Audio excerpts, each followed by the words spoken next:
Hello guys, my name is Patel Tanvi. આજે ફરી આપણે એકવાર તમારી સામે વિડીયો લઈને આવી રહ્યા છે, જેમાં આપણે જોવાનું છે ઓબ્સ્ટેટ્રિક્સ અને ગાયનેકોલોજીની બેઝિક ટર્મિનોલોજી. તો હવે ટર્મિનોલોજી દરેકની અંદર જનરલી યુઝ થતી હોય. કોઈ પણ તમે સબ્જેક્ટ સ્ટડી કરતા હો તો ટર્મિનોલોજી આવતી હોય છે. તો ટર્મિનોલોજી જે વર્ડ છે એ શું કહેવા માગે છે તમે જાણતા હોવા જોઈએ, બરાબર છે. તો ટર્મિનોલોજી દરેકની અંદર આવે છે. ગાયનેકોલોજી કહો કે પીડિયાટ્રિક, એનાટોમી, MSN, કોઈ પણ સબ્જેક્ટ લઈ લો, દરેકની અંદર ટર્મિનોલોજી આવતી હોય છે.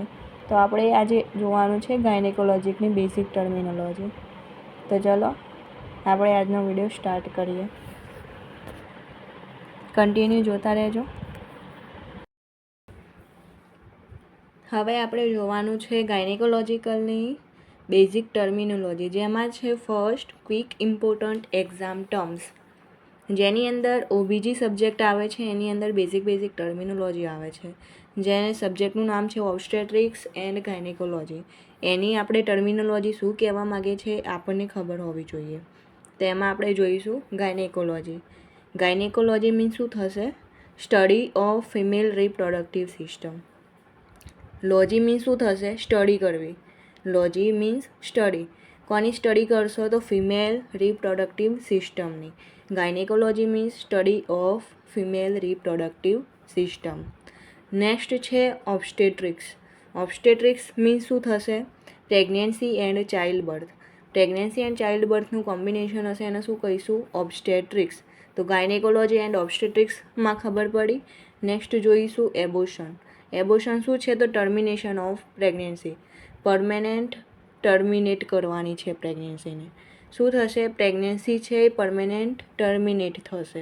એબોર્શનમાં ખબર પડે. નેક્સ્ટ છે સ્ટીલ બર્થ. સ્ટીલ બર્થ કોને કહીશું? Baby born dead after 20 weeks. જ્યારે પ્રેગ્નન્ટ વુમન છે, આફ્ટર 20 વીક્સ પછી બેબી ડેથ બોર્ન થશે. બેબી કેવું ડિલિવર થશે? ડેથ. એને શું કહીશું? Stillbirth. Stillbirth means શું થશે? કે આફ્ટર 20 વીક્સ બેબી બોર્ન કેવું બોર્ન થશે? ડેડ. સમજાયું? Gynaecology, obstetrics and abortion and stillbirth. આ જે મેઇન ઇમ્પોર્ટન્ટ ટર્મ છે એ આપણને ખબર હોવી જોઈએ. નેક્સ્ટ છે બેઝિક ટર્મિનોલોજીમાં નેક્સ્ટ છે યુટેરસ, ઓવરી, ફેલોપિયન ટ્યુબ, સર્વિક્સ, વજાઇના. આ બધી શું છે? Female reproductive system. તો યુટેરસમાં આપણે જોવાનું છે. યુટેરસ શું કહે છે? કે યુટેરસ શું છે? તો ઓર્ગન વેર ફિટસ ડેવલપ. યુટેરસની અંદર શું થશે? ફિટસની અંદર ઓર્ગનનું ડેવલપમેન્ટ થશે. એને શું કહીશું? યુટેરસ. ઓવરી. ઓવરી શું છે? તો પ્રોડ્યુસીસ એગ એન્ડ હોર્મોન. ઓવરીનું વર્ક શું છે? તો પ્રોડ્યુસ કરવાનું છે. શું પ્રોડ્યુસ કરશે? એગ એન્ડ હોર્મોનને. નેક્સ્ટ છે ફેલોપિયન ટ્યુબ. ફેલોપિયન ટ્યુબનું શું કામ છે? તો સાઇટ ઓફ ફર્ટિલાઇઝેશન. ફેલોપિયન ટ્યુબની અંદર શું થાય? તો સાઇટ ઓફ ફર્ટિલાઇઝેશન છે. એમાં શું થશે? કે સ્પર્મ અને ઓવમ બંને ભેગા મળીને ફર્ટાઇલ થશે. એ ક્યાં થશે? ફેલોપિયન ટ્યુબની અંદર. નેક્સ્ટ છે સર્વિક્સ. સર્વિક્સ શું છે? તો લોઅર પાર્ટ ઓફ યુટેરસ. યુટેરસના લોઅર પાર્ટને શું કહીશું આપણે? સર્વિક્સ. વજાઇના. વજાઇનાનું મેઇન શું વર્ક છે? તો બર્થ કેનું છે? Menstrual term. જેમાં આપણે જોઈશું મિનાર્કી, મિનોપોઝ, એમિનોરિયા, ડિસમેનોરિયા, મેનોરેઝિયા, ઓલિગોમેનોરિયા, પોલિમેનોરિયા, ઓવ્યુલેશન. આની ટર્મિનોલોજી શું છે એ આપણે આજે આ વિડીયોમાં જોવાનું છે. મિનાર્કી શું છે? તો ફર્સ્ટ મેન્સ્ટ્રુએશન. જ્યારે ગર્લ્સ 12, 13, 14 યરે જ્યારે ફર્સ્ટ મિનાર્કી સ્ટાર્ટ થાય, ફર્સ્ટ પીરિયડ સ્ટાર્ટ થાય, એને શું કહીશું? First menstruation. એને શું કહીશું? Also known as menarche. Menopause. Menopause શું છે? તો permanent cessation of period. Menopause શું છે? તો permanent cessation of period. Permanent period શું થશે? ક્લોઝ થશે સિઝેશન થ્રુ. બરાબર. નેક્સ્ટ છે એમિનોરિયા. એમિનોરિયા શું છે? તો એબ્સન્સ ઓફ મેન્સ્ટ્રુએશન. એમિનોરિયાની અંદર શું થશે કે જે મેન્સ્ટ્રુઅલ સાયકલ છે, પીરિયડ્સ છે, એ એબસન્ટ થઈ જશે. ડિસમેનોરિયા. ડિસમેનોરિયાની અંદર શું થશે? તો પેઇનફુલ મેન્સ્ટ્રુએશન. જ્યારે સાયકલ સ્ટાર્ટ છે, પીરિયડ સ્ટાર્ટ છે, ત્યારે કેવું હશે? પેઇનફુલ હશે. એને શું કહીશું? ડિસમેનોરિયા. નેક્સ્ટ છે મેનોરેઝિયા. મેનોરેઝિયા શું છે? તો હેવી બ્લીડિંગ. મેનોરેઝિયાની અંદર શું થાય? જ્યારે મેન્સ્ટ્રુઅલ સાયકલ ચાલુ થઈ છે, સ્ટાર્ટ છે, પીરિયડ ચાલુ છે, તો શું થશે? એ ટાઈમે હેવી બ્લીડિંગ થશે. એને શું કહીશું? મેનોરેઝિયા. નેક્સ્ટ છે ઓલિગોમેનોરિયા. ઓલિગોમેનોરિયાની અંદર શું થશે? Cycle less than 35 days. Oligomenorrhoea શું છે? તો ઇનફ્રિક્વન્ટ છે, જેની અંદર 35 ડેઝ કરતાં પણ વધારે ટાઈમ લાગે અથવા 35 ડેઝ લાગે, તો એને શું કહીશું? ઓલિગોમેનોરિયા. તમારી જ્યારે ડુઈંગ 21 ડે 28 ડેની જે સાયકલ છે એના કરતાં વધારે ટાઈમ લાગે એને શું કહેવાય? ઓલિગોમેનોરિયા. હવે નેક્સ્ટ છે પોલીમેનોરિયા. પોલીમેનોરિયાની અંદર શું થશે? તો સાયકલ લેસ ધેન 21 ડેઝ. એ શું હશે? પોલીમેનોરિયા ફ્રીક્વન્ટ હશે. 21 ડેઝ અથવા 21 ડેઝની અંદર તમારી જે સાયકલ છે એ સ્ટાર્ટ થશે. એને શું કહીશું? પોલીમેનોરિયા. નેક્સ્ટ છે ઓવ્યુલેશન. ઓવ્યુલેશનની અંદર શું થશે? તો રિલીઝ ઓફ ઓવમ એગ. ઓવ્યુલેશનની અંદર શું થશે? કે જે ઓવમ એગ છે એ રિલીઝ થશે. આપણે જોયું મેન્સ્ટ્રુઅલ ટર્મ. ના સમજાય તો કોમેન્ટ જરૂરથી કરજો.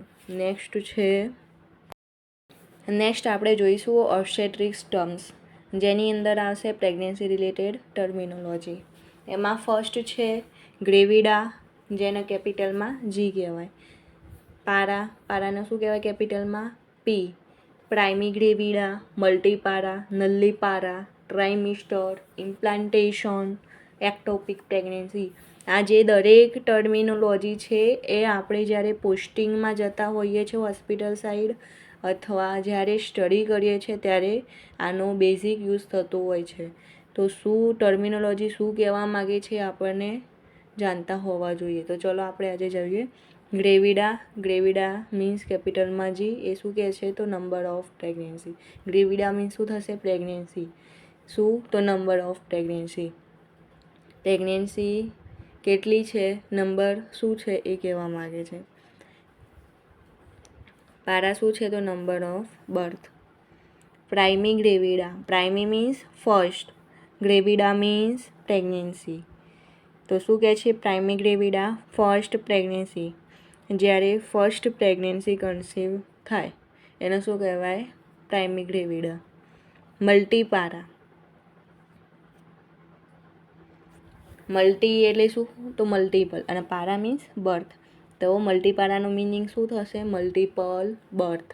નલ્લીપારા. નલ્લી મીન્સ નો અને પારા મીન્સ બર્થ. તો નલ્લીપારા મીન્સ નો બર્થ. ટ્રાઇમિસ્ટર.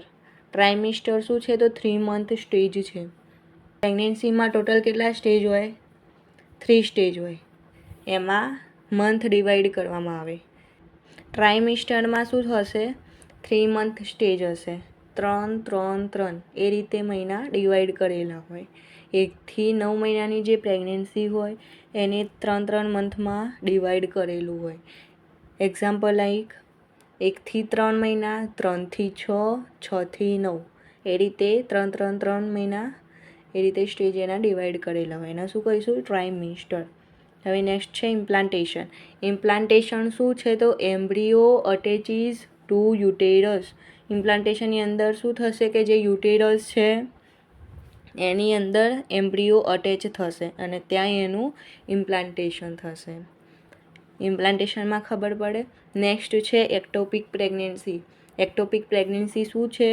તો પ્રેગ્નન્સી આઉટસાઇડ યુટેરસ. એક્ટોપિક પ્રેગ્નન્સીની અંદર શું થશે? કે આઉટસાઇડ તમારે જે યુટેરસ છે એની આઉટસાઇડ પ્રેગ્નન્સી કન્સીવ થશે. ત્યાં એનું પ્રોપર ગ્રોથ ને એવું થશે. એક્ટોપિક પ્રેગ્નન્સીમાં ખબર પડે કે જે નોર્મલ આપણે પ્રેગ્નન્સી ક્યાં ગ્રોથ થાય, ઇમ્પ્લાન્ટેશન થાય તો યુટેરસની અંદર. તો હવે એક્ટોપિક પ્રેગ્નન્સીની અંદર શું થશે? ઉલટું થશે કે યુટેરસની આઉટસાઇડમાં પ્રેગ્નન્સી છે. ખબર પડી ઓબ્સ્ટેટિક ટર્મ્સમાં. હવે નેક્સ્ટ જોવાનું છે ડિઝીઝ એન્ડ કન્ડિશન. નેક્સ્ટ જોઈશું ડિઝીઝ એન્ડ કન્ડિશન કયા કયા હોય. બેઝિક આપણે જોવાનું છે. ઇન ડિટેલ નથી જોતા આપણે, બેઝિક જોઈએ છે. તો હવે ડિઝીઝ અને કન્ડિશનમાં જોવાનું છે PCOS. નેક્સ્ટ છે એન્ડોમેટ્રિયોસિસ, ફાઇબ્રોઇડ્સ, PID, સર્વાઇકલ કેન્સર, લ્યુકોરિયા. આ બેઝિક જે ડિઝીઝ અને કન્ડિશન છે આપણે આ વિડીયોમાં જોવાની છે. તો ચલો ફર્સ્ટ છે PCOS. મોસ્ટ કોમનલી જોવા મળે છે અત્યારની જનરેશનમાં PCOS, PCOD જે છે સિસ્ટ ઇન ઓવરી, હોર્મોનલ ચેન્જીસના લીધે જોવા મળે છે. હવે એન્ડોમેટ્રિયોસિસ શું છે? એન્ડોમેટ્રિયોસિસ શું છે? તો ટિશ્યુ આઉટસાઇડ યુટેરસ, જે યુટેરસ છે એના આઉટસાઇડના ટિશ્યુને શું કહીશું? એન્ડોમેટ્રિયોસિસ. નેક્સ્ટ છે ફાઇબ્રોઇડ્સ. શું છે? તો બિનાઇન ટ્યુમર ઇન યુટેરસ. શું છે? તો બિનાઇન ટ્યુમર ઇન યુટેરસ.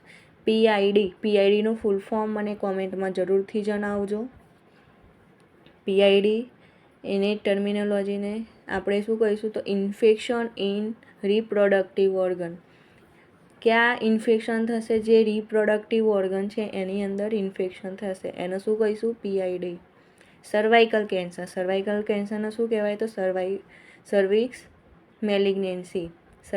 કેન્સરને શું કહીશું? સર્વિક્સ મેલિગ્નન્સી. નેક્સ્ટ છે લ્યુકોરિયા શું છે? તો વજાઇનલ ડિસ્ચાર્જ. સમજાય ડિઝીઝ અને કન્ડિશન. નેક્સ્ટ છે ડાયગ્નોસ્ટિક એન્ડ પ્રોસિજર.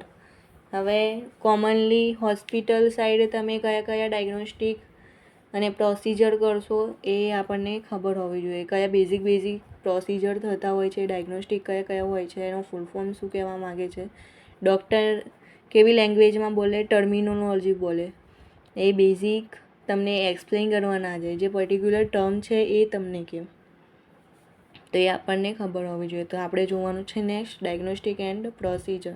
નેક્સ્ટ છે પેપસ્મિયર. પેપસ્મિયરની અંદર શું થશે? તો સર્વાઇકલ કેન્સર ટેસ્ટ. પેપસ્મિયર શું છે? તો સર્વાઇકલ કેન્સરનો ટેસ્ટ છે. નેક્સ્ટ છે કોલ્પોસ્કોપી.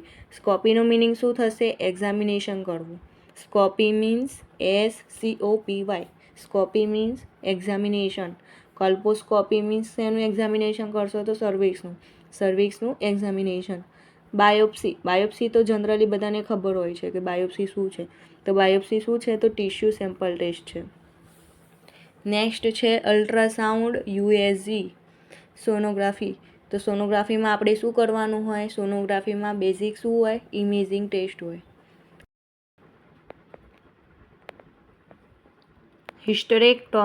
હિસ્ટેરેક્ટોમી શું છે? તો ટોમીનો મીન્સ શું થશે? રિમૂવલ કરવું. તો હિસ્ટેરેક્ટોમીનો મીન્સ શું થશે? તો રિમૂવલ ઓફ યુટેરસ. કોને રિમૂવ કરશે? તો યુટેરસને. હિસ્ટેરો મીન્સ યુટેરસ અને ટોમી મીન્સ રિમૂવલ. તો હિસ્ટેરોટોમી મીન્સ રિમૂવલ ઓફ યુટેરસ. નેક્સ્ટ છે હિસ્ટેરોસ્કોપી. ફરીથી આવ્યું. સ્કોપી મીન્સ શું? એક્ઝામિનેશન કરવું, ઓબ્ઝર્વ કરવું. હિસ્ટેરો મીન્સ યુટેરસ. નેક્સ્ટ આપણે જોયું હતું એમાં હિસ્ટેરો મીન્સ શું થશે? યુટેરસ અને સ્કોપી મીન્સ એક્ઝામિનેશન, ઓબ્ઝર્વેશન. તો શેનું એક્ઝામિનેશન કરીશું? હિસ્ટેરોસ્કોપીમાં વ્યૂ ઇનસાઇડ યુટેરસની ઇનસાઇડ આપણે શું કરવાનું છે? ઓબ્ઝર્વ અને એક્ઝામિનેશન કરવાનું છે. ડાયગ્નોસ્ટિક અને પ્રોસિજરમાં ખબર પડી. જો ના ખબર પડે, ડાઉટ હોય તો તમે મને કોમેન્ટમાં જરૂરથી જણાવજો. નેક્સ્ટ છે હોર્મોન્સ. એમાં છે ઇસ્ટ્રોજન, પ્રોજેસ્ટેરોન, FSH, LH. એમાં આપણે ફર્સ્ટ જોઈશું ઇસ્ટ્રોજન શું છે? તો ફિમેલ હોર્મોન. નેક્સ્ટ છે પ્રોજેસ્ટેરોનનું વર્ક શું છે? તો મેન્ટેન્સ પ્રેગ્નન્સી. જે પ્રેગ્નન્સી એને મેન્ટેન કરવાનું કામ કોણ કરશે? તો પ્રોજેસ્ટેરોન. FSH શું છે? તો ફોલિકલ ગ્રોથ. FSH એન્ડ LHનું ફૂલ ફોર્મ મને તમે કોમેન્ટમાં જરૂરથી જણાવજો. નેક્સ્ટ છે LH. LH શું છે? તો ટ્રિગર ઓવ્યુલેશન. LHનું કામ શું છે? તો ટ્રિગર ઓવ્યુલેશનનું. હવે લાસ્ટ અને નેક્સ્ટ વન્સ છે કોન્ટ્રાસેપ્શન. કોન્ટ્રાસેપ્શન બેઝિકલી ક્યાં યુઝ થતા હોય છે? જ્યારે પ્રેગ્નન્સી તમારી કન્સીવ નથી કરવી હોતી, પ્લાનિંગ નથી કરવું હોતું, ત્યારે તમે કોન્ટ્રાસેપ્શનનો યુઝ કરી શકો છો. એમાં જોવાનું છે IUCD, OCPS, બેરિયર મેથડ અને સ્ટરીલાઇઝેશન. IUCDનો ફૂલ ફોર્મ શું છે? Intra યુટેરાઇન contraceptive device. આને શું કહીશું? IUCD. એ શું કરશે? તો ડિવાઇસ ઇન યુટેરસ. નેક્સ્ટ છે OCPS. OCPSનું ફૂલ ફોર્મ શું છે? તો ઓરલ કોન્ટ્રાસેપ્ટિવ પિલ. શેના માટે છે? તો બર્થ કંટ્રોલ પિલ કહેવાય. Medicine. Pill means medicine. Birth control pills. બીજું છે બેરિયર મેથડ. બેરિયર મેથડની અંદર શું આવશે? કોન્ડમ્સ. કોન્ડમ્સ અલગ અલગ આવે. એક વુમનનું કોન્ડમ્સ અલગ આવે અને મેલનું કોન્ડમ્સ અલગ આવે. ડાયાફ્રામ. આ શું કહેવાય? Barrier method. સ્ટરીલાઇઝેશન. સ્ટરીલાઇઝેશન શું છે? તો પરમેનન્ટ મેથડ. એ આફ્ટર ક્યારે થાય? Surgery through. આપણે જોયું કોન્ટ્રાસેપ્શન. તો હવે આવા અવનવા વિડીયો જોવા માટે વિડીયોને લાઈક કરો, શેર કરો અને સબસ્ક્રાઈબ કરો. અને મને જરૂરથી જે ફૂલ ફોર્મ કીધા છે એની કોમેન્ટ જરૂરથી કરજો. Thank you.